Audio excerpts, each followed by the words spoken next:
dunya waddin.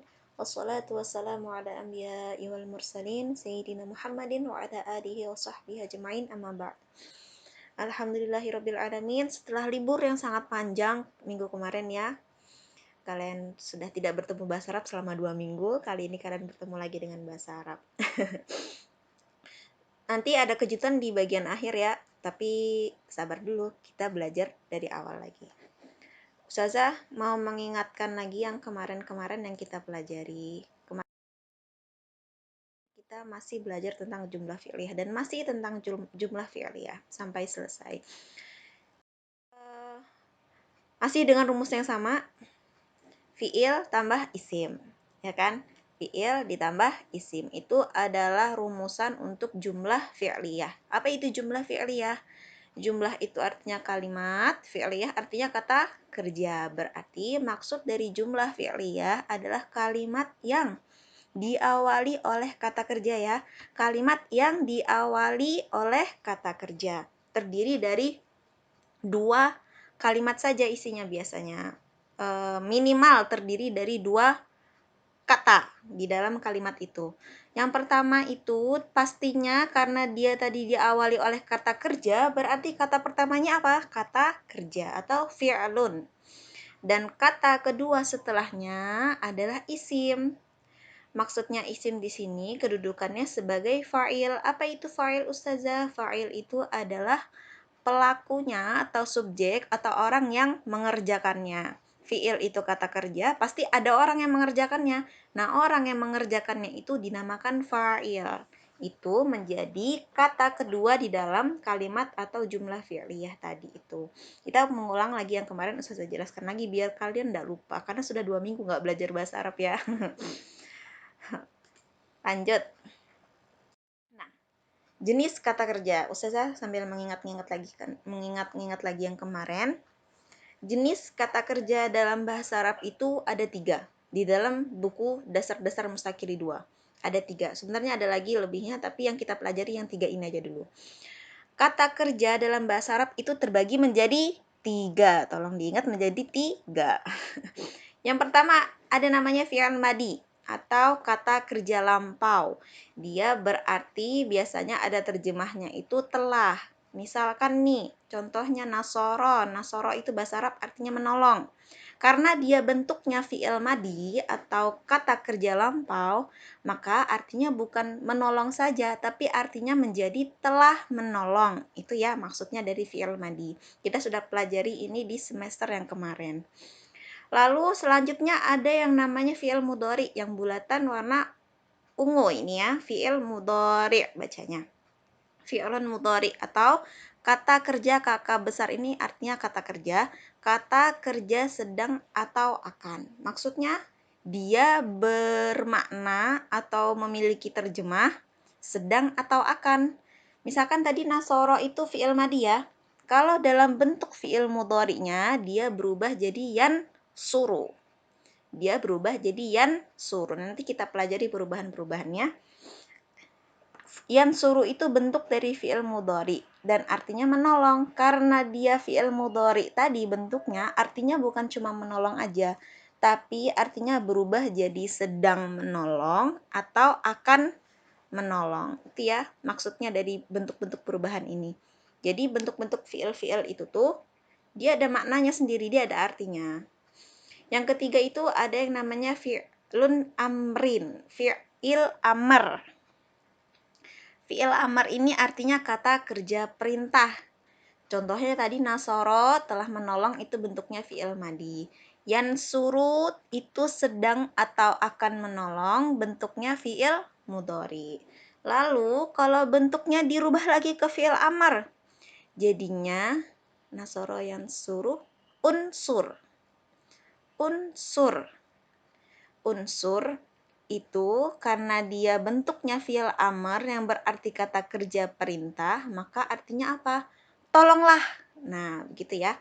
Berarti maksudnya dia menyuruh nih untuk menolong. Jadinya tolonglah gitu ya. Karena dia bentuknya fi'il amr atau kata kerja perintah. Ini jenis kata kerja, jadi jenis kata kerja terdiri dari 3. Fi'il madi yang artinya lampau, kata kerja lampau. Lalu yang kedua ada yang namanya fi'il mudhari, artinya kata kerja sedang atau akan. Yang ketiga namanya fi'il amr atau kata kerja perintah. Sekarang yang kita pelajari itu, oh ya, ingat yang kemarin dulu. Semester kemarin Ustazah ada ngajarin lagu loh ya. Kalau kalian masih ingat. Lagu tentang fi'il madi. Yang ininya aja. Ya. Ini perubahan-perubahannya. Coba Ustazah nyanyikan lagi ya. Mohon maaf kalau suaranya nggak sebagus penyanyi-penyanyi lain gitu. Ini suara Ustazah biasa aja. Lihati kursornya Ustazah ya. Ini perubahan yang Ustazah nyanyikan, itu yang Ustazah baca sambil dicek-cek domirnya. Domir itu maksudnya kata domir itu apa domir tuh? Oh iya, kata ganti orang. Ya, domir itu kata ganti orang seperti dia, saya, kamu. Kata ganti nama orang. Huwa itu artinya dia. Berarti di dalam kata nasoro ini bukan arti telah menolong saja artinya, tapi artinya dia satu laki-laki atau ia satu laki-laki telah menolong. Gitu ya. Bahasa Arab itu satu kata saja itu bisa mengandung berbagai macam makna. Makanya kalau misalkan terjemah bisa sampai 45 huruf atau 45 kata, dalam bahasa Arabnya cuma satu kata aja gitu ya. Coba Ustazah nyanyikan deh. Dengerin ya, betul-betul ya. Nasoro, nasoro, nasoru. Nasorot, nasorota, nasorna. Nasorta, nasortuma, nasortum. Nasorti, nasortuma, nasortunna. Nasortu, nasorna, itu ya kalau fiil madi. Insya Allah kalian ingat kok. Ustazah kemarin kita nyanyi terus di dalam kelas. Masa nggak ingat sih kita nyanyiin ini. Yang ini lagu fiil madi. Ini sambil mengingat-ingat yang kemarin aja ya. Kalau fiil madi bentuknya seperti ini. Perubahannya seperti ini. Dia cuma berubah di bagian akhirnya saja. Ini roknya panjang, ini berubah jadi ru, ini berubah jadi rot, ini berubah jadi rota, ini berubah jadi na, ta, tuma, tum, gitu-gitu berubah di akhirnya saja. Kalau fi'il mudhari, dia bukan cuma berubah di akhirnya saja, tapi juga berubah di bagian depannya juga. Gimana itu? Nah, inilah yang akan kita pelajari, yaitu perubahan fi'il mudhari. Ini maksudnya fi'il mudhari ya, Ustazah lupa ganti, astagfirullahaladzim. Ini maksudnya fi'il mudhari. Nah, ini dia perubahan-perubahannya. Ustazah jelaskan dulu ya. Ini yang warna-warna ini pertama, ini maksudnya adalah perubahan di bagian huruf pertamanya. Akhir, ini maksudnya huruf akhirnya. Tambah, ini maksudnya huruf tambahan di bagian akhir kata tersebut. Fi'il mudhari'nya yang ini dan artinya yang ini. Jadi contohnya nih misalkan menolong kan tadi nasoro. Kalau dalam bentuk fi'il mudhari jadinya yan suru. Yan suru. Kalau yan suru itu berarti dia satu laki-laki telah menolong. Dan kata yang suruh ini tidak perlu ditambah, tidak perlu dirubah-rubah, tidak perlu akhirnya juga dirubah-rubah. Dia bentuknya sama persis seperti ini. Kalau kalian cari di kamus atau buku mufrodat, itu pasti bentuknya seperti ini. Yang suruh, ya jelisu, ya kaudu, ya namu, begitu-begitu ya. Itu maksudnya dia satu laki-laki dan tidak ada yang perlu dirubah dari bentuk itu. Baik itu di atas bentuk depannya, bentuk belakangnya, atau tambah-tambah tidak ada yang perlu dirubah. Lalu kalau dua laki-laki, maka kata yang suruh ini akan kita rubah. Rubahnya tuh gimana Ustazah? Nah, kita lihat dari bagian ininya. Huruf pertamanya perlu dirubah nggak? X ini maksudnya kali, berarti tidak ada perubahan. Berarti tetap sama hurufnya ya. Di bagian akhirnya, harokat huruf akhirnya dirubah, difathahkan. Berarti yang awalnya yan suruh, kita rubah akhirnya jadi yan suro. Coba kita lihat warna biru ya, berarti bentuknya begini. Huruf akhirnya kita rubah jadi fathah, jadinya yan suro. Terus Tambah huruf akhirnya nggak? Ternyata ditambah huruf akhirnya, ditambahi alif, nun, dan harokat i. Jadinya ni gitu ya. Kalau kita tambahin jadinya begini. Tambahi alif dan tambahi nun, harokatnya kasroh, jadinya nih kalau dibaca yan yan suroni. Jadinya yan suroni gitu ya. Nanti kalian sambil baca-baca aja ini maksudnya warna-warna ini biar kalian lebih mudah melihat perubahan-perubahannya di bagian mana saja. Kalau warna biru berarti yang bagian ini berarti huruf akhirnya yang dirubah. Yansuru, yansuroni. Kalau yang ketiga nih gimana? Huruf pertama nggak perlu dirubah, huruf akhirnya juga nggak perlu dirubah.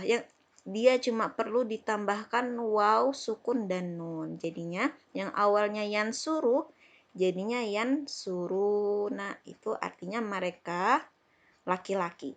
3 orang atau lebih. Itu kata kerja ketiga. Kata kerja keempat. Nomor 4. Kata kerja yang keempat. Huruf pertamanya dirubah jadi ta. Oke. Yang awalnya yan, kita rubah jadi ta, jadi tan. Nah, ini Ustazah kasih warna ungu tanya. Berarti itu yang berubah. Tan. Terus akhirnya dirubah nggak Ustazah? Dikaliin nih, berarti nggak perlu dirubah. Dan huruf akhirnya juga dikalikan, berarti juga tidak perlu dirubah. Untuk dia satu perempuan cuma perlu dirubah dari ya menjadi ta. Jadinya tan suruh. Berarti dia seorang perempuan itu sedang menolong. Artinya gitu ya. Dia seorang perempuan itu sedang menolong. Itu kalau dia satu orang perempuan. Kalau dianya 2 orang perempuan, sama seperti yang 2 laki-laki, kan sama, akhirnya ditambahkan, difathahkan, lalu tambahi ani. Perbedaannya, depannya ditambahi ta. Jadinya tan suroni. Coba kita lakukan lagi. Yansuru, yansuroni, yansuruna. Tansuru, tansuroni, yansurna. Waduh, ketinggalan satu ya.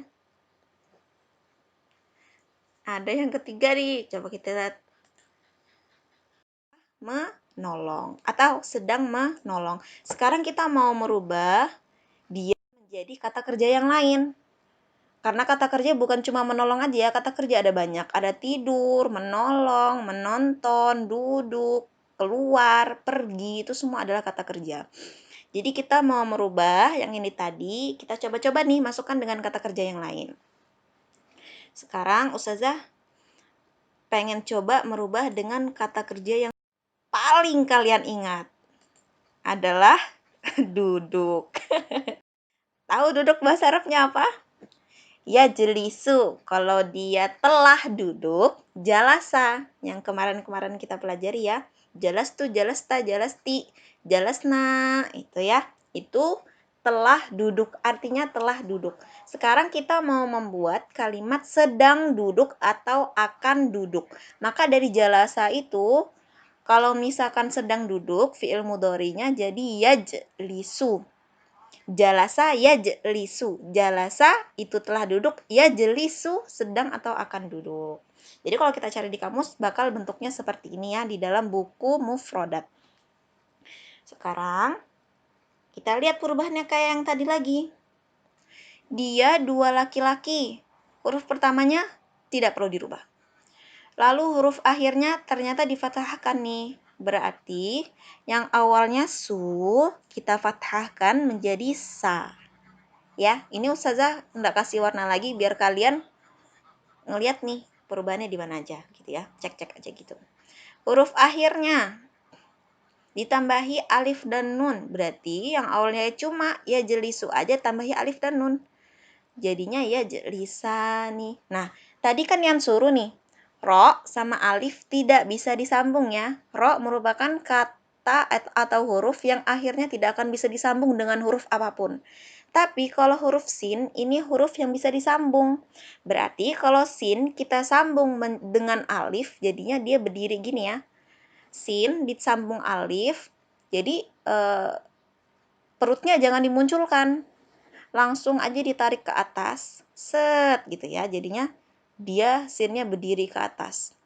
Itu artinya sin ditambah alif. Jadi nanti kalau misalkan kalian melakukan perubahan-perubahan dan ditambah-tambah begini, cek tuh hurufnya bisa digabung atau enggak, ya. Jangan sampai memisahkan mereka berdua yang seharusnya bisa bersama gitu ya. Mereka ini bisa bersama, tapi jangan sampai dipisahkan. Berarti tetap digabungkan. Kecuali kalau mereka memang tidak bisa bersama, jangan paksakan mereka bersama. Seperti huruf ro, huruf waw, dal, zal, itu mereka nggak akan bisa bersama-sama dengan alif. Jadi jangan digabungkan.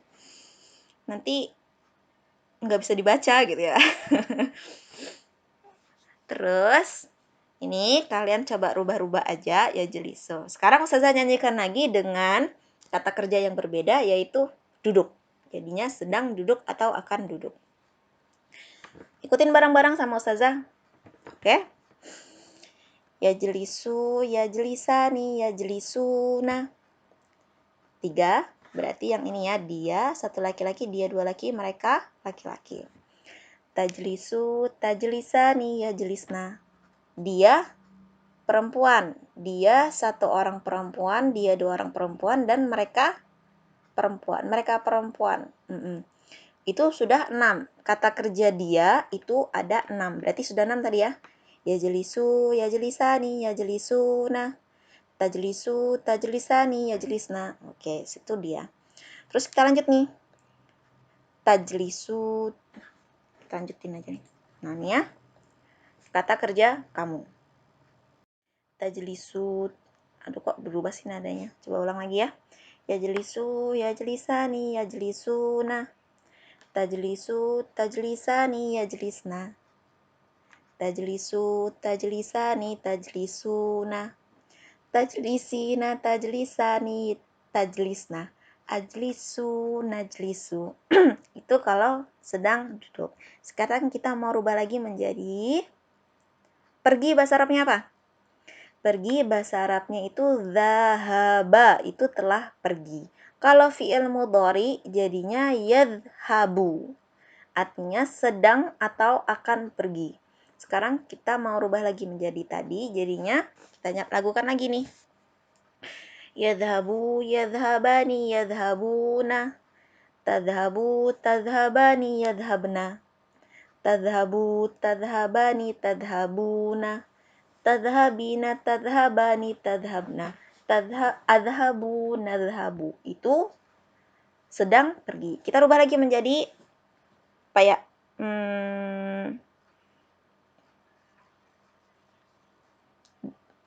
Bukan. Keluar itu khoroja. Yakhriju. Khoroja, yakhriju. Jangan deh. Yang enak aja. Apa ya? Kataba enak nih. Kataba yaktubu. Kataba itu telah menulis. Kalau kita rubah jadi fi'il mudhari, jadinya atau sedang atau akan menulis. Yaktubu. Kok beda-beda sih Ustazah? Ada yajlisu, yansuru, yaktubu, ada yadhabu. Itu harokatnya nanti ini nah. Mana nih?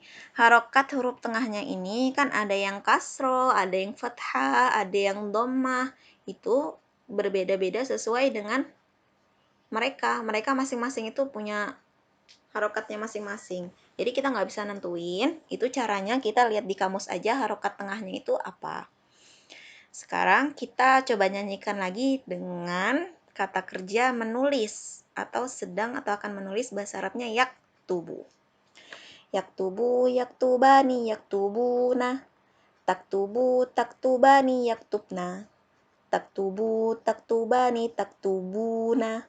Taktubina, taktubani, taktubna. Aktubu, naktubu. Itu kataba, sedang menulis atau akan menulis. Jadi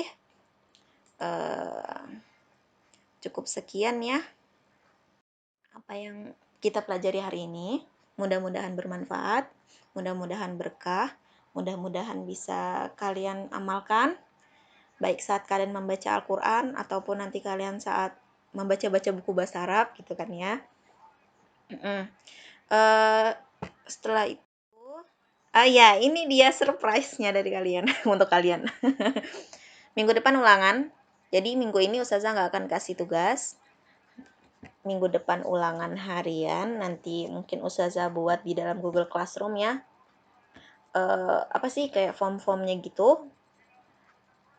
Terus ulangannya ini open book ya. Ulangannya open book. Jadi kalian boleh buka buku, kalian boleh buka kamus. Tapi kalian dilarang keras untuk membuka Google Translate. Oke, dilarang keras memakai Google Translate. Memang sih enak ya, tinggal masukin aja gitu yang mau diterjemahin, tapi biasanya terjemahnya sangat tidak sesuai dengan apa yang kita pelajari.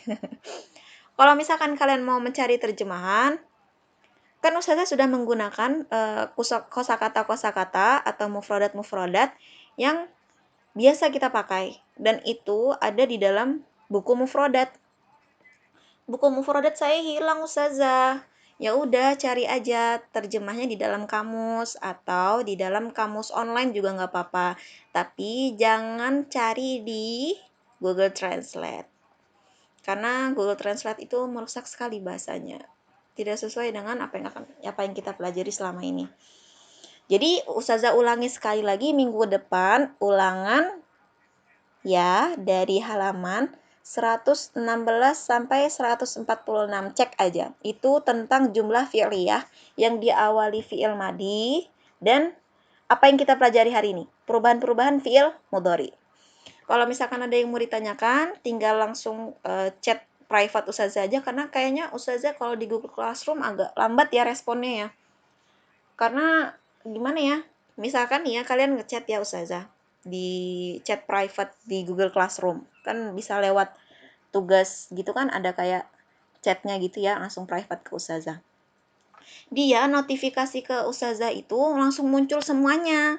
Begitu Ustazah klik, nggak kebuka langsung chat kalian, tapi kebukanya tuh malah kolom-kolom yang tempat tugas-tugas itu. Jadi Ustazah nggak tahu dong, loh siapa tadi yang ngechat Ustazah gitu. Nah, kalau Ustazah harus membukai semuanya satu-satu, apalagi yang kelas 12 IPA itu yang jumlahnya sampai 31 orang, itu agak memusingkan. Ternyata chat private melewati Google Classroom itu tidak efektif ya. Jadi kalau misalkan kalian mau bertanya dengan Ustazah, bisa langsung chat private WA atau WhatsApp. Insya Allah kalau Ustazah lagi buka HP, Ustazah akan bantu jawab semua yang ingin kalian tanyakan mengenai materi-materi itu. Demikian ya, sampai sini aja pelajaran Ustazah bahasa Arabnya. Syukron ala husni ihtimamikum. Assalamualaikum warahmatullahi wabarakatuh. Gimana caranya nih? Kalikan aja.